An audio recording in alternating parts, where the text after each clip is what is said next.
À Épinal, Seine-Vosges a accueilli son nouvel artiste associé, une première pour la structure puisqu'il ne s'agit ni de théâtre, ni de concert, mais de magie. Ce qui a été déterminant, c'est la rencontre avec Thierry Collet, qui est un artiste que je qualifie d'être tout à fait exceptionnel. Et à partir de cette rencontre-là, j'ai eu envie de faire une proposition de résidence sur le même principe que pour le théâtre et la danse, c'est-à-dire soutien à la création, diffusion du répertoire du Phalène, la compagnie de Thierry, et un certain nombre d'actions culturelles.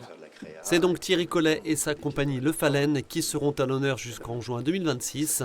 Entre les représentations et les ateliers, le magicien prépare également son nouveau spectacle. On part d'une idée pour le congrès, l'idée d'un congrès de magie. Les gens me demandent souvent comment est-ce qu'on apprend la magie.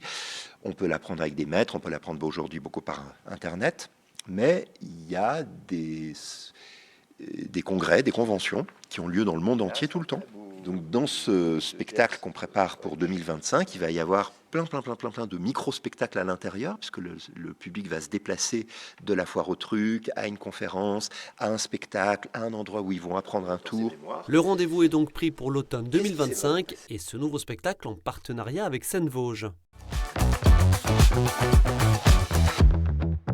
Dans l'Aube, Mathieu Micoulot nous emmène dans les profondeurs du département, direction les souterrains d'une ancienne forteresse aujourd'hui détruite.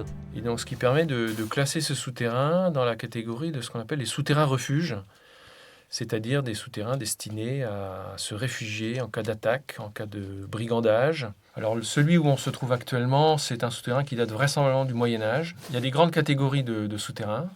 Il y a le souterrain qu'on appelle le souterrain refuge. Il y a le souterrain silo, dans lequel on stocke des récoltes. Et puis il y a ce qu'on appelle les écrennes, qui sont des souterrains de communautés où en fait les villageois se réunissaient. Véritable passionné, il a d'ailleurs écrit un livre retraçant l'histoire de ces cavités auboises, un travail titanesque avec plus de 150 souterrains arpentés, répertoriés et pas toujours facilement accessibles.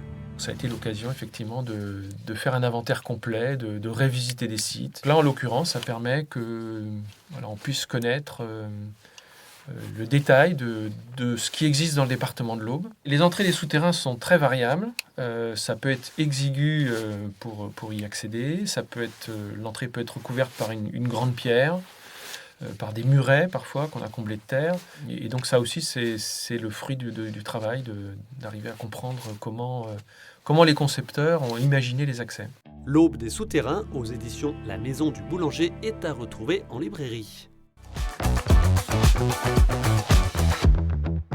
Direction enfin Metz, où la cathédrale se dévoile dans Révélation, un livre regroupant les photographies de David Zansky et les textes de Joseph Silesi, l'occasion de découvrir les secrets de ce monument historique, comme par exemple... Une particularité qu'on ne peut voir que d'une terrasse, c'est une ogive erronée, donc on voit qu'elle n'est pas finie. C'est un détail que personne ne connaît non plus. À travers ces photos argentiques en noir et blanc, les auteurs nous amènent dans un monde inaccessible au grand public.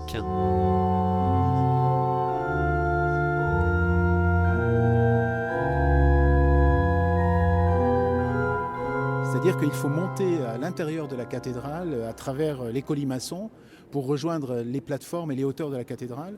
Et c'était donc de montrer ces côtés inaccessibles, impossibles à voir depuis le sol, justement. Je suis aussi un ancien grand clerc de la cathédrale, donc je l'ai parcouru dans tous les sens, même dans les parties les plus secrètes, les plus mystérieuses et les mieux cachées. J'avais plus de facilité, ayant des éléments, si vous voulez, pour alimenter le texte sur le plan de l'histoire de l'architecture, de l'histoire de la symbolique, la pensée des tailleurs de pierre, des maçons et des architectes.